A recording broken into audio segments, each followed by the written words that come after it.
Hello guys, আশা করি সবাই ভালো আছেন। সবাই মিলে যে পিকনিকে গেছিলাম, এইটা পিকনিকের সেকেন্ড পার্ট। ভিডিওটা ২টা পার্ট করছি, না হলে অনেক বড় হয়ে যায়। তার সেকেন্ড পার্টে কি করছি সবই থাকবে। এই রাইডটা ছিল খুব ভয়ানক একটা রাইড। যারা উঠছে তারা সবাই অনেক ভয় পেয়েছে, আর যারা না উঠছে তারাও অনেক ভয় পেয়েছে। ইভেন একটা মেয়ে তো কান্না কইরা দিছে এই রাইডটা উঠা। যারা উঠছে সবাইকে সিট বেল্ট পরাইয়া ভালো কইরা উল্টা কইরা ঝুলাইয়া তারপর ঘুরাইছে। সবার মানে চুল ঠুল উইরা কি একটা অবস্থা, মানে দেখলেই তো ভয় লাগে। আর যারা উঠছে তাদের ম্যাক্সিমামের অবস্থাই অনেক খারাপ হয়ে গেছে। তারপরও রাইডটা যথেষ্ট মজা ছিল, কিন্তু অনেক এই রাইডটা ওঠার পর আমরা প্ল্যান করলাম অন্য একটা রাইডে উঠবো। তারপর খুঁজতে নৌকার একটা রাইড পেলাম। এই রাইডটাও যথেষ্ট ডেঞ্জারাস। সবাই হাসতে হাসতে উঠছে আর কাঁদতে কাঁদতে নামছে।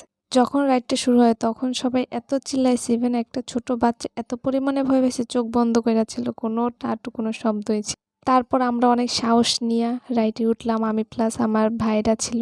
আমি অতটা ভয় না পাইলে ওরা যথেষ্ট পরিমাণে ভয় পাইছে। সাথে যারা ছিল তারাও অনেক ভয় পাইছে। সবাই অনেক চিল্লাইছিল। আমি সাজেস্ট করব যারা দুর্বল হৃদয়ের মানুষ বা যাদের মন খুবই দুর্বল তারা এই রাইডটায় না উঠুক। রাইড শেষ করার পর চলে গেলাম অন্য একটা স্পট। এই জায়গাটা অনেক সুন্দর ছিল, অনেক সুন্দর মূর্তি ছিল, বাঘ ছিল।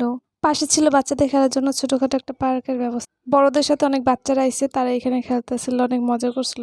আর এটার পাশেই ছিল বড় একটা রেস্টুরেন্ট, যেখানে খাবার দাবার হয়েছিল। পিকনিকে যারা আসছে তাদের জন্য ওইখানে খাবারের ব্যবস্থা করা হয়েছে। ওইখানে 5টা প্রতিষ্ঠান থেকে পিকনিক করতে আসে, আর 5টা প্রতিষ্ঠানের জন্য 5টা আলাদা আলাদা রেস্টুরেন্ট বুক করা হয়েছে। তারপর আমাদের যেখানে খাবারের ব্যবস্থা করা হয়েছে আমরা সবাই সেখানে চলে গেলাম, আর দেখলাম সবাই মিলে খাইতেছে। আর আমরা সিরিয়ালে দাঁড়িয়েছিলাম টোকেন হাতে নিয়ে খাবারের জন্য। অনেক অপেক্ষার পর খাবার পেয়ে গেলেও বসার জন্য কোনো জায়গা পাই নাই, কারণ সব টেবিলই বুক ছিল। 5 মিনিট দাঁড়িয়ে থাকার পর অবশেষে টেবিল পাইয়া গেছে। তারপর টেবিলে বসে পড়ছে, আর খাবারের আইটেমে ছিল পোলাও ছিল, মুরগির রোস্ট ছিল, 2 পিস খাসির মাংস ছিল, আর একটা করে ডিম ছিল, আর শসা ছিল। খাবার শেষ করার পর বাইরে এসে দেখি আন্টিদের বালিশ খেলা চলতেছে। সবাই খুব এনজয় করতেছে। টিমটা 2টা ভাগে ভাগ করা হয়েছে। যেহেতু অনেক লোকজন ছিল তাই 2টা টিমে ভাগ করা হয়েছে, একটা 40 বছরের উপরে আর একটা 40 বছরের নিচে। এছাড়াও আরও অনেক গেম খেলা হয়েছে, বাচ্চাদের গেম ছিল, বড়দের গেম ছিল। যেহেতু আমি ছিলাম না তাই ভিডিও ক্লিপও নিতে পারিনি। গেম খেলা শেষে সবাইকে পুরস্কার দেওয়া হয়েছে, যারা গেমে উইন হয়েছে, বাচ্চা থেকে শুরু করে বড়দের সবাইকে। ইভেন লটারি সিস্টেমও করা হয়েছে। প্রাইজ নিয়ে সবাই যার বাসায় চলে গেছে বাছাই করে। দিনটা আসলে অনেক সুন্দর ছিল। সাথে যেই জায়গায় গেছে ওই জায়গাটা অনেক সুন্দর ছিল।